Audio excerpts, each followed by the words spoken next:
Okay.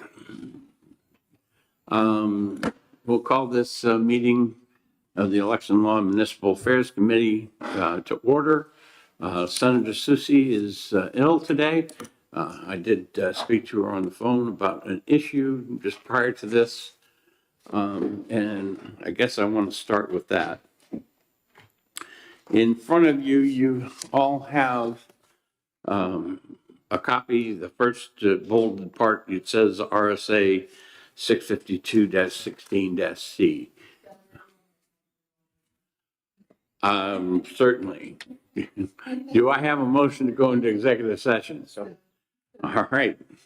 Senator Murphy, Senator Perkins, Quokka. All those in favor say aye. Aye. And I guess if I was only talking that we did, but when I let them talk, then I'm in trouble. All right. So what this is from the Secretary of State's office. And we have one of the attorneys. You can come up and sit at the table there.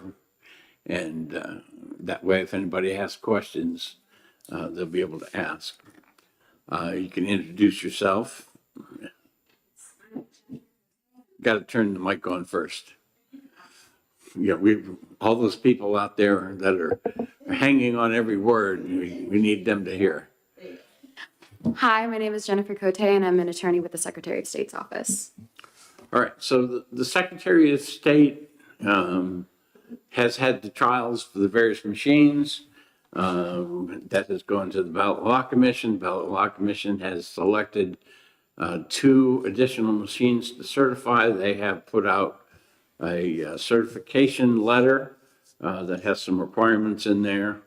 And so if we are going to use those machines in an election to make the state laws match up with them, there are things that we need to change in the RSAs. All right. And so when they came to me and said they were going to brief me on that, we had Donna as the minority senior member, myself, we invited the chair of election law, and we also invited the minority senior member on election law. We just came out of that briefing. So what you have in front of you is, the cut before we went through some of the things that Donna and I came up with. My plan would be to retain something, and I guess the only logical one is the House bill that I've got. But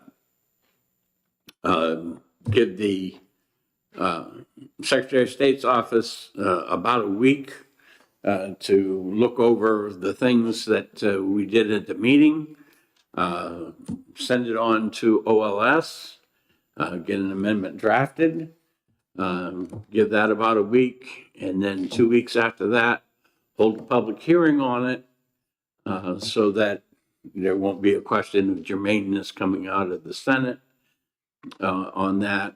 And then, and again, if I pick the House bill that's there, even though it does have something else in it, that I can do that.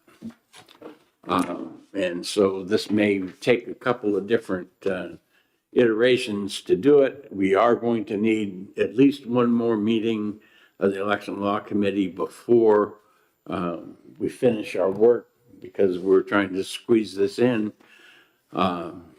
So there are things that we did, talk about in the committee, or I should say, in the small group discussion that we had just prior to this, that they are going to incorporate in there. It says privacy screen or voting screen, I think it was. And we asked it to be voting privacy screen to make sure that nobody thinks that they're actually going to be voting on a electronic screen, and things like that. There's some wording on the Ballot Law Commission. They've had infrequently, I hope, problems with getting a quorum, or are all 5 members there to do votes. So we've got some language that we're looking at for that. But again, the intent is we'll get public input. We'll also have you guys have a chance to look at this, review it. And right now, what I'm toying with is taking one of the Senate bills, and if we are actually going to do the changes that are in HB 154, stick that on a Senate bill. And I may have to have a public hearing on that too. But I can do the two public hearings at the same time. That way I can gut 154 and just put the election law stuff on 154. I'll let you think about that for a minute. And I do want to take up House Bill 154 first. You have an amendment. Is there anyone here, or do you have any comments on the things? Okay. No, I don't. And do you guys have any comments or questions for Secretary of State's office on the stuff? All right. So we'll get back to that, talking about that in a minute. All right. So House Bill 154, is there anyone here in the audience that came to speak on House Bill 154? All right, what you have in the back, if you're not, is an amendment to 2023-2289.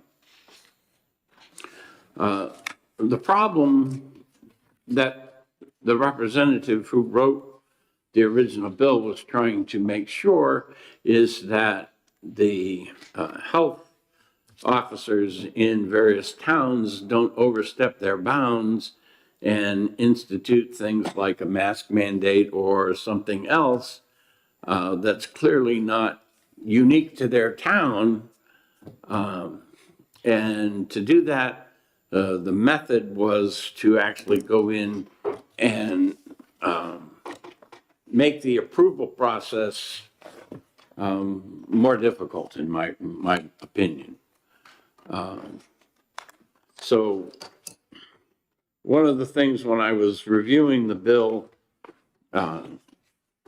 for this meeting today is to take out that language that was in there and just add the words, as you can see on line, what is it, 5, for conditions unique to the town. Because the line, the words in front of that, prevention and removal of nuisances, such other regulations related to the public health, and again, for conditions unique to the town. And I think that that captures what I thought that the author was trying to do in that. And so, comments? Mr. Chairman, I'd like to understand exactly what that means at a practical level. Would a mask mandate then be allowed to be issued by a town health officer, or would it not? Because the condition, the COVID pandemic certainly wasn't unique to any one town. My opinion, what I intended in these words is if there was, some condition like nuisances, okay, that, a gravel pit, a whatever, that is a condition that is only applies in that town, okay? So, if the town actually had a bubble over it, okay, and the air wasn't going to escape the bubble, okay, and I'm really going far here, but, that would make, the air quality inside that bubble, unique to that town, okay? So it would take something really weird to make a condition like mask mandate something that, was unique to that town, which I think is consistent with the original statute, so. Another comment? well, thank you. I just want to clarify, make sure I understand. So this is really severely limiting the power of health officers of towns, which if that's your intent, I certainly have a problem with that. I believe strongly that they overstepped their bounds, their area during the whole pandemic. But I just want to make sure I understand, and I don't want this to be viewed, 2, 3, 4, 5 years from now as basically a meaningless piece of legislation. I want to make sure that it actually does what it is that we're intending to do. I agree with what you've said, and I just want to make sure that it seems like kind of if you could do this tremendous change with 5 words as you've done in this amendment, that's a masterwork. Depending upon what the committee feels, it will make my life much easier if the amendment is rejected, the bill is rejected, and we do a replace all amendment with the voting stuff. But again, in deference to the author, I usually try to write amendments that try to get the author some portion or the intent of what they originally wrote. And I certainly could do that by taking this amendment, putting it on something different sometime during this legislative session, and using this as a vehicle for the election law for tabulating devices. So, Senator Abbas. Thank you, Mr. Chairman. Just a question about the amendment on line 7, where it says approved by the selectmen and recorded by the town clerk. Yeah. Should that language be a little broader to include, all municipal forms of government? Since this ordinance is the town ordinance, that I don't think it needs to, but if that is the existing statute right now, so. And Mr. Chairman, in Salem, they recently changed from a board of selectmen to a town, now they have a town council. Yeah. So would a town council fall under the verbiage in line 7? I'd have to go back into the other section of this statute to see.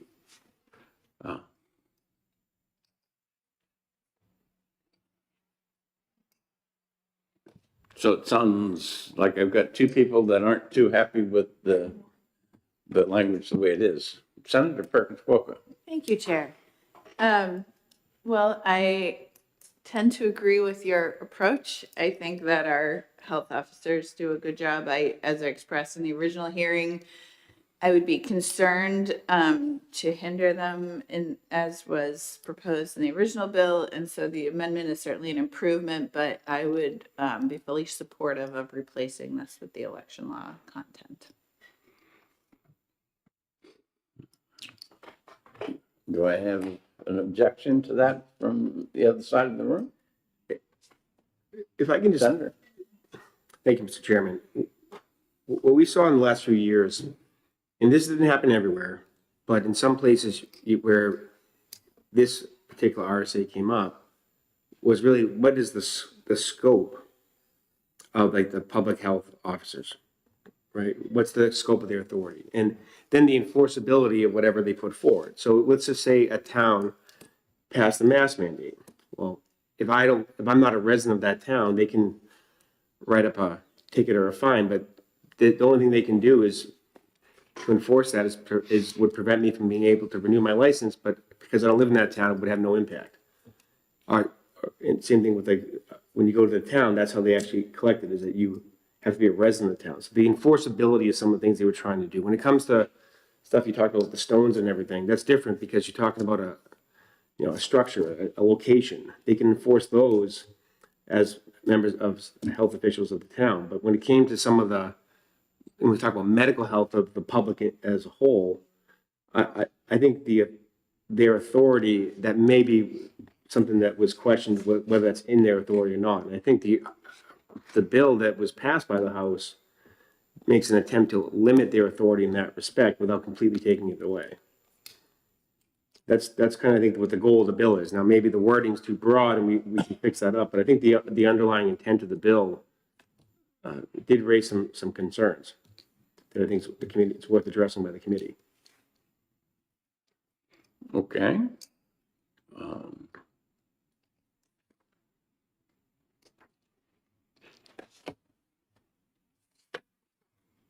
So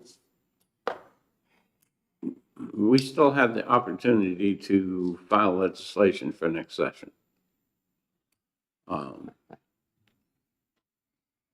It certainly very well could be that we would look at their language and do something with the filing. Thoughts?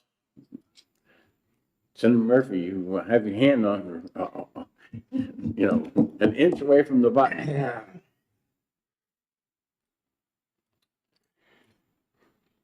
I would support your amendment.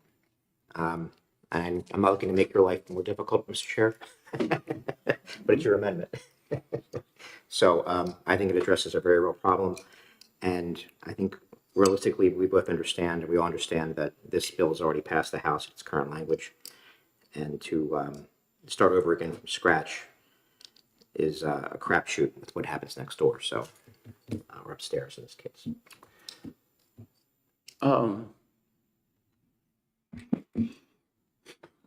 Well, that leaves me with a dilemma.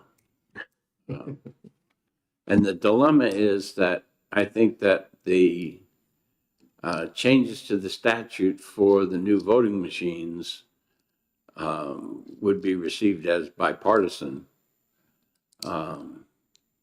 And that this amendment may not be received as bipartisan.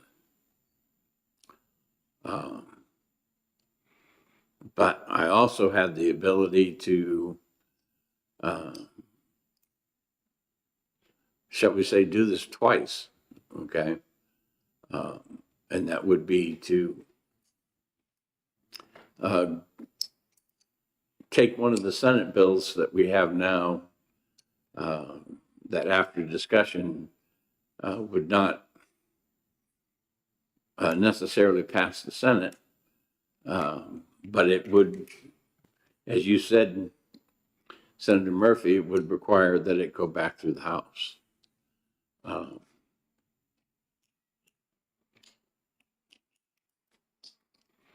guess I'm in a quandary here. Mr. Chair, is it critical that this, if we adopt the amendment, it's got to go back to the House anyway for a final vote? Yep. So it's January regardless.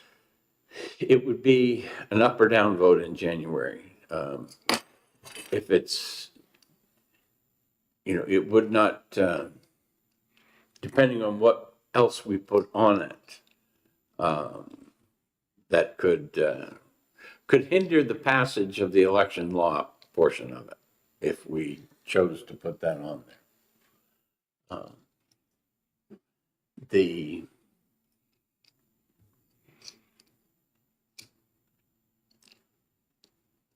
I guess I don't know where to go. So for right now, I'm going to table that one and go back to our list. Okay. I'm sorry to throw a curveball to you. No, that's- Maybe we should have no. had a little chat before. Well, unfortunately, things have happened rather quickly here in the last couple of days. So Senate Bill 63. Senate Bill 63 establishing enabling municipalities to adopt tax credit for qualified private community property owners. Comments from the senators? Senator Murphy. Thank you, Mr. Chairman. I would move ITL. And I would second that. All right. Since that's an ITL and I may want to do something with it, we will come back to that one in a minute. So. Would you like us to withdraw our motions, Chair? No, because it can be tabled to act on the rest of the day, and there will be a pending motion and a second already made. But it is temporarily tabled. Okay. All right.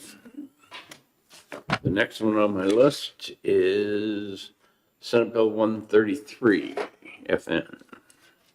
Okay. Discussion. From talking to Senator Birdsell, she said that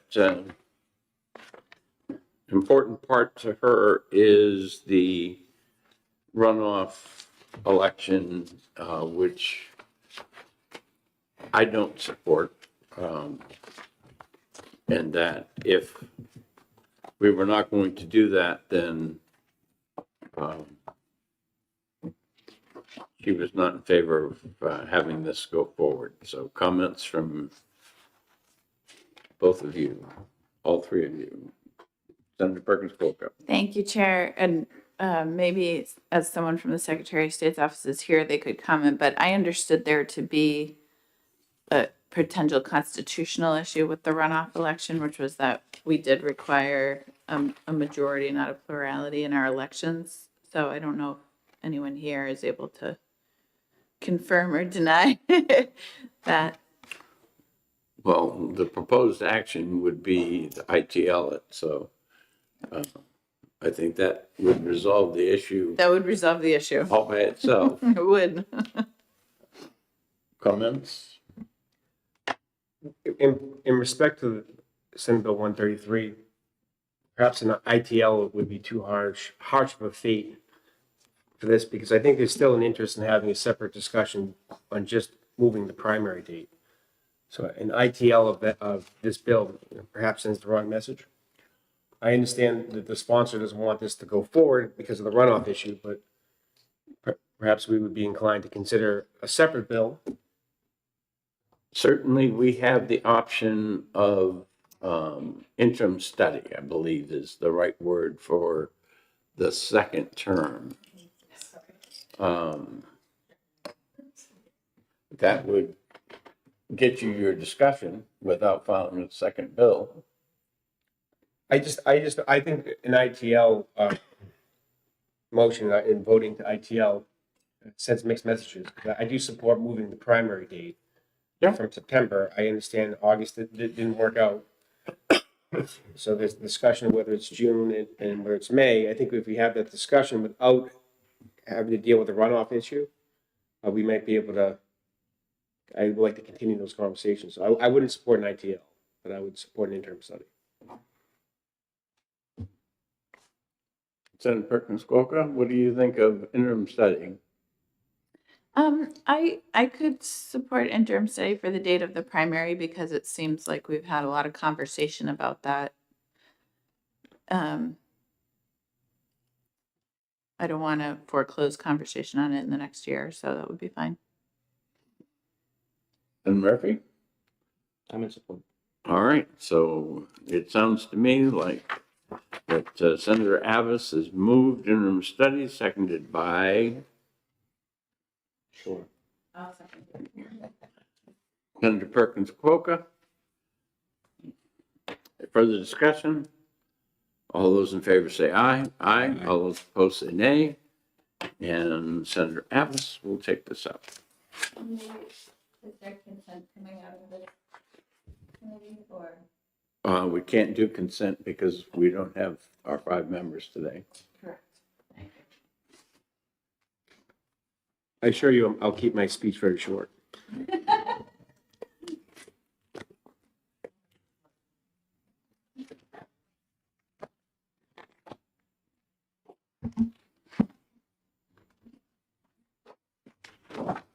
Okay.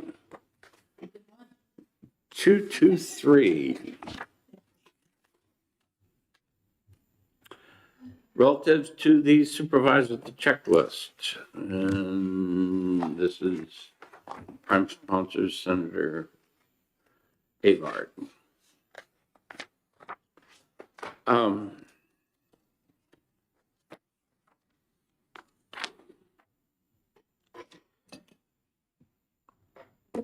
I had several problems when I read this. that if you go to a 3-year term, then you're either going to be electing 2 in 1 year, 1 every year, or something, okay? Which the bill doesn't lay out that way, okay? The reason it's a 6-year term right now and electing them in every even year is because that gives me the stagger. But they left in the language for the others, so I certainly, from my towns, I have not heard that they want that to be different. Open it up for discussion. Senator Perkins Coker. Just procedurally, Chair, I have an amendment dated February 3rd from Senator Abar that converts this to a study committee. Oh, does he? I do. Am I the only one? Okay. Yes, 325, yep. Okay. Which of you guys want to serve on that committee? Chair, if I may, I also have not heard of this being an issue, so I don't know that this is necessary, and I agree with your original comments, and I think that's what we heard from the clerks, but just want to make sure we were voting on the most recent version. Comments from this side of the room?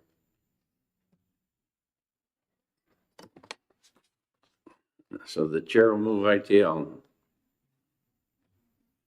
Do I have a second? Senator Murphy seconds. Further discussion? All those in favor say aye. Aye. All those opposed say nay. The ayes have it. And I'll take that one out.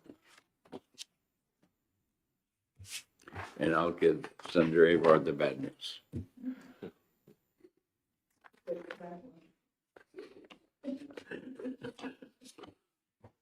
No comment. Senate Bill 224 relative to housing opportunity zones. I know that I have an amendment from Senator Perkins Quokka 0789S. But I've got all kinds of markups on that amendment. Senator Perkins Quokka. Thank you, Chair. Yeah, I believe I brought this amendment to our committee, but I don't know that we voted on the amendment. What it would do, obviously, is remove Section 2, and it reworded some of Section 1 to respond to the comments received from the committee.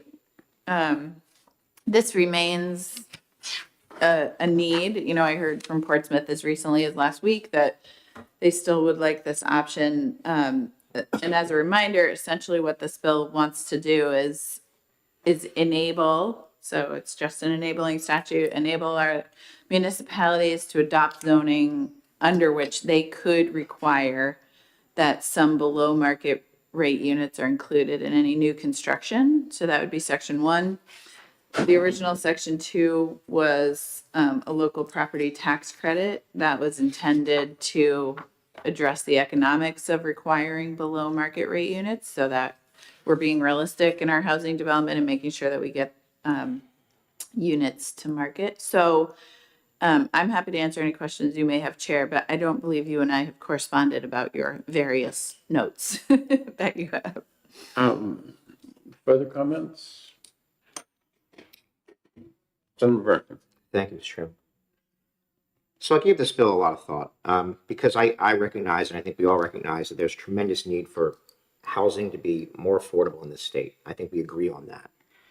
And the two approaches to take on how to address that problem are the free market approach, in which says with the regulations and the requirements and the inspections and the red tape, that's part of the problem, right? It's that and the lack of labor and the higher cost of materials the last few years, those are all part of the problem. The zoning is a big part of the problem. The restrictive zoning that many towns have. And, I tend to fall into that camp, just philosophically. The other idea is via a combination of sort of subsidies and zoning sticks, I would call them. And that's what the bill proposes, is sort of a zoning stick. If a town wants to adopt this, or city wants to adopt this, then they can say, well, no, you've got to put 20 or 25% or some number of affordable housing units. And in my personal opinion, those almost always backfire over the long run. Because if you make a builder make these units affordable under this definition, these other units have to go up in cost. If you squeeze the balloon here, it gets bigger over here. And I think over the long run, there would be some unintended consequences. And so while I certainly agree with you on the problem, I'm not able to support the bill. So I wanted to give you explanation as far as why. Thank you. I appreciate that. Chair, you mind if I just responded? No, that's fine. Okay. I appreciate those comments, and I do think there's a lot you and I agree on in terms of housing. I think just to offer my thoughts on that, where there will be zoning, I think it's important to account for the fact that we need to sort of move some levers within that zoning to try to stimulate more housing production. And so I agree with your analogy of the balloon. If you squeeze it here, it comes out here. And that was actually why I originally included Section 2, is because, because we have the below market rate units, we don't necessarily want to make the market rate units more expensive, which is why there was the allocation of tax credits. That said, I don't know that that's going to change your mind, but I just wanted to sort of connect how I was thinking of that for you too. Senator Abbas. Thank you, Mr. Chairman. If I could just inquire, I understand that Portsmouth may support having this. Yeah. But what is stopping Portsmouth from adopting this at the local level? And I say that respectfully because in Salem, where I live, is you have the large development right now that's in process where I would say with confidence over 1,000 units have been built in the last 4 years, and that project's still being developed. And the way that was done was a developer came to the town, the zoning was put on the ballot at the local level, it passed, and then the project was presented to the community. And that, I think that doing it that way, anyone can say what they want, but it was done at the local level, and the community's been involved throughout the whole process. It didn't require state legislation to kind of push that forward. So I guess what would stop Portsmouth from doing the same if a developer came and inspired them, the city, to make a change? Sure. So Portsmouth is a little different, obviously, because it's a city. I served on the city council there, and we can adopt zoning as a local council. What's unique about this is that we are not allowed here in New Hampshire to require that some of the units be below market rate. That's not available as a zoning tool legally, or at least that's the consensus right now. So, for example, zoning that I authored and brought forward on the city council, we could incentivize below market rate units. And actually we have almost 30 of those in Portsmouth right now because we offered what's called a density bonus. So if you included some below market rate units, you could build more units. And that's a great tool too. The problem is that that's just not enough for every market. What we've seen is that while many of us may agree or disagree that a purely market-based solution may be ideal, that's just not the situation we're in. Everywhere has zoning, and we've given this problem a lot of time to kind of build our way to affordability, and we're not seeing that happen. And so while, again, I was sort of authoring, zoning ordinances that provided an incentive, I think we also need to make available to our municipalities who want to use it. Again, that won't be everyone. Sort of an even further tool that just allows to make sure that, our waiters and waitresses can live in town, our firemen can live in town, our teachers can live in town. And right now our municipalities have no tool to sort of protect themselves from that if they are a really desirable housing market as Portsmouth is. So philosophically, there's one take, but I think the data just shows us, at least shows me and shows Portsmouth, that this is still something we need. As I was reading this last night, I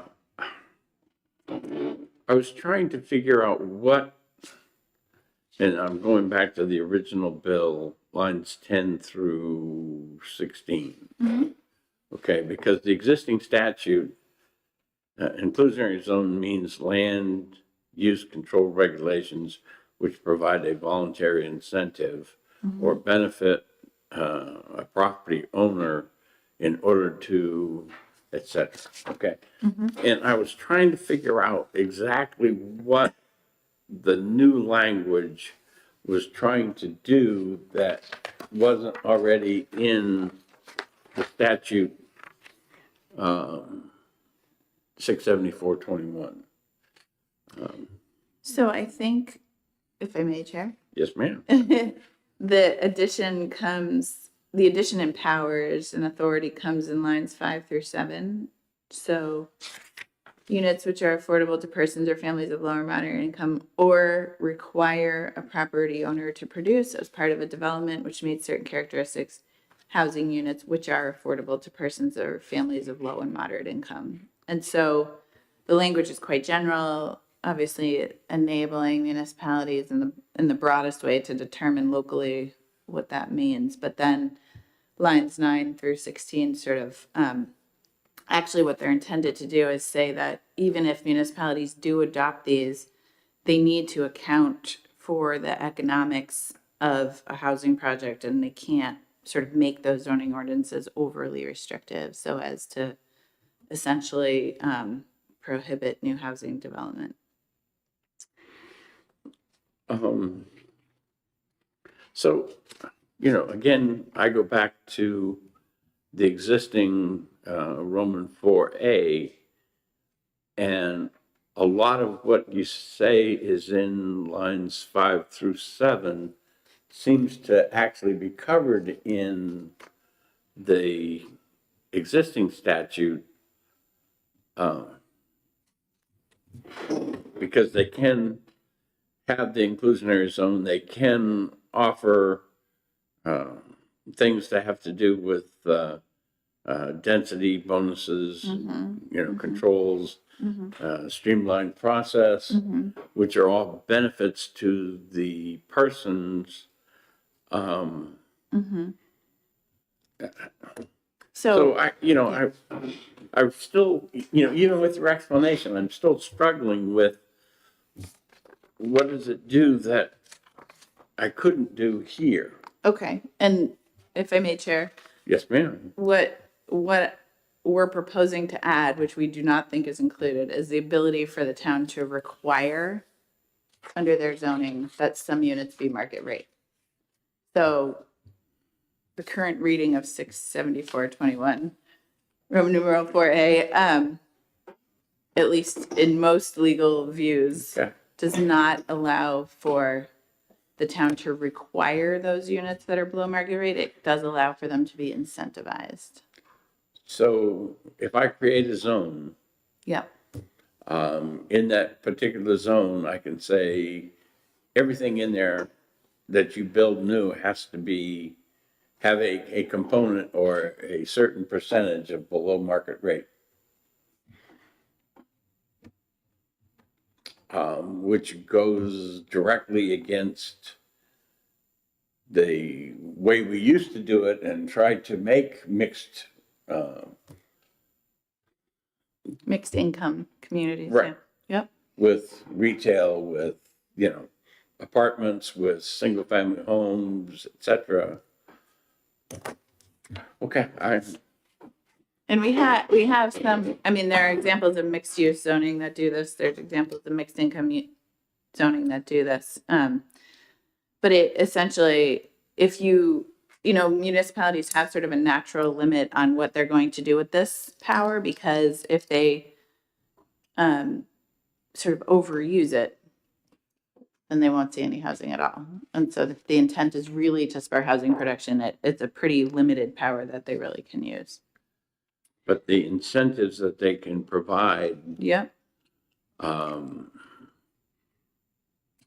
Could make it such that a developer would think that it is not financially to his benefit not to provide it with the existing law. But still, There was a lot of knots in that, but yes. it still allow them to use their land the way they want to use their land. Yes, and obviously the intent of zoning is so that people have notice of what the town would plan for that area before a developer, for example, would purchase their land, so that they have clear regulatory guidelines in advance. But I think the intent is that there also has to be some balance between what the developer wants to do and what we as a state need for our economy, right? What the local economy needs, what the local schools need, what the local restaurants need, et cetera. So this is just another tool to sort of help that balance. Well, it's been you and I back and forth. Let's look to the other side of the room, because Senator Murphy has had that hand extended towards the button I've again. got plenty to say, I just don't, I don't know if we need. Well, hit your button first. I've got plenty to say, Mr. Chairman, I'm just not sure if we want to engage in a back and forth and further extend the conversation. Sure. You know, people know that I'm a restaurant owner, but once upon a time, I went to planning school. And so I've got some background in this, spent some time as a town planner. And, you know, what I found was that a lot of zoning ordinances just have unintended consequences. And my prediction would be you would actually get less development interest in Portsmouth. And developers, in some cases, would walk away from projects because the math wouldn't make sense for them. You know, I'm looking at page 2 of the notes here, and Portsmouth in 7 years built 1,729 new units, which is only maybe 250 per year. And that's a pretty abysmal rate, frankly. I agree, there's definitely need more units. If Portsmouth wants to encourage more units, make it easier to build. Maybe lift I'm sure there's probably a height limit. Lift that height limit. Streamline the permit process. Limit the number of inspections. Maybe, is there a minimum number of square feet per unit? Right? Because every time you make that bigger, the unit gets more expensive. Sure. Portsmouth and many other towns and cities throughout the state, or for that matter around the country, are pricing people out of units through good intentions. Yep. Make it easier and cheaper to build units that people can afford, and builders, I think, will be happy to fill that need. But if you take sticks to them this way and say you will build 20% affordability, a lot of builders just are going to do the math and say, we don't make any money and we can't lose money. We're not here to be a nonprofit. So I think you and I can work together maybe to find ways to streamline the process, and you can count on my support for that. But I can't support the bill, so thank you. Thank you for your comments. Senator Abbas, did you have a comment? I'll just reiterate, I live in a community that seems to be building all this housing without the need for further legislation. So I just think, look at that as a model that can be done. And if communities are putting up red tape and unable to get housing developed in their communities, and then I understand what's happening there, but I'm not sure why the state would now have to go in there and change things around. If the community is the one that's blocking it or obstructing it, that's something I think should be dealt with at the local level. There's town elections there, and I think that's something that perhaps should come up more at the local level. So if you had to make a motion, what would that motion be? You've kind of been on both sides, you know, in that speech. I would support an ITL, and I also would support an interim study. So I would defer to the committee on which direction they would like to go, but I would not support not to pass. Senator Perkins Coker, I'm guessing that you would rather have interim study than ITL. I would. So Senator Perkins Coker moves interim study, I do. seconded by Senator Abbas. Further comments? All those in favor say aye. Aye. All those opposed say nay. The ayes have it. Thank you, gentlemen.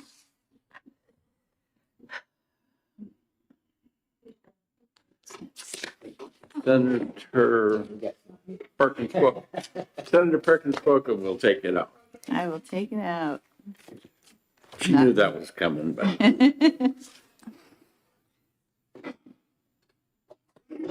all right. Did we pick someone to take 223 out? Okay. Yeah, he forced me to do it. Chairman, if I may, I don't want to intercede here, but would it make sense if we need to reconvene anyway, to reconvene on HB 154 when Senator Susie is available? On when? When Senator Susie is available? Well, we're certainly going to try to do that. Okay. My idea of reconvening is probably a month from now, because that would allow the week for Secretary of State's office to work on the comments that were given.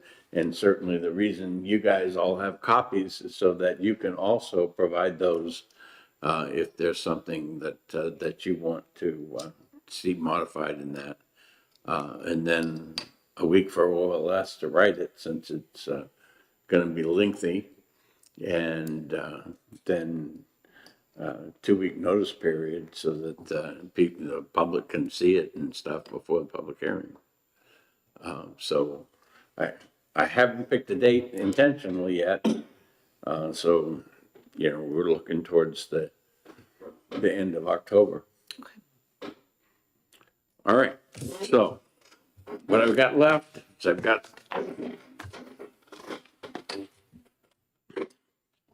I guess my preference would be to have the election law, or I should say the voting machine thing, be a replace all amendment for HB 154. And then if we want to have that language that I had in the amendment that I had drafted, that amendment would be a replace all in Senate Bill 63,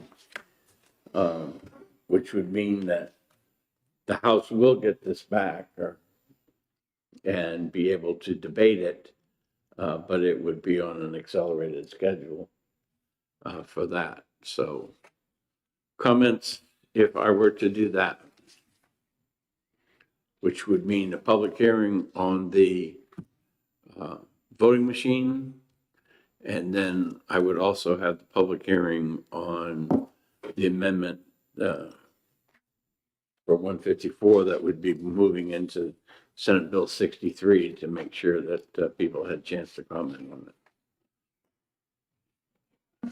Mr. Chairman, you're clearly more experienced and more knowledgeable about process than I am on this.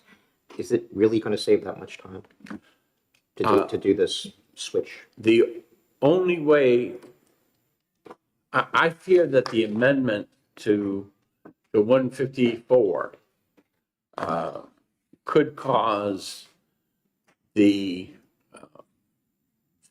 voting machine language to fail. Okay, and the only way that I can get the voting machine language out there to support a March town meeting is to put it on a House bill and send it back. There's no other vehicle other than trying to push it through from scratch, which causes me more heartburn. And we would have to act on the Senate bill that we put it on at the beginning of the session, but then they would have to have public hearing in the House. They'd have to notice it, they'd have to get it back. And they might even choose to send it to finance, which would mean another public hearing and another, but they may choose not to send it. So the only way that I know of to make sure that it gets there and is successful or not is to stick it on a House bill. And the only House bill I've got is 154. All right. I recognize the importance of the legislation, and I can support your plan. So if there's objection to any of that, it can all be undone or done differently. at the next meeting that we have, and again, tentatively, that would be towards the end of October. And we'll worry about scheduling that after we get the thing through OLS, because that will give you at least 2 weeks' notice on the bill. But that would be my intent, to preserve the language that the House did send us over in 154, slightly modified, but get it back to them in a way that they can act on it. Senator Amos. I will agree with you on that. I think some of the your procedural explanation makes a lot of sense, and I may have missed that the first go round. So I would support what you suggested. Okay. Are there any other actions that we need to complete today? We have 2 outstanding bills. You know what's going to happen with them, and we will deal with those bills in a month. So, any further comments before we come out of executive session? Seeing none, do I have a motion to come out of executive session? Second. We have a motion, Senator Murphy, second by Senator Perkins Cook, come out of executive session. All those in favor say aye. Aye. All those opposed say nay. The ayes have it, and our business today being complete, we are adjourned.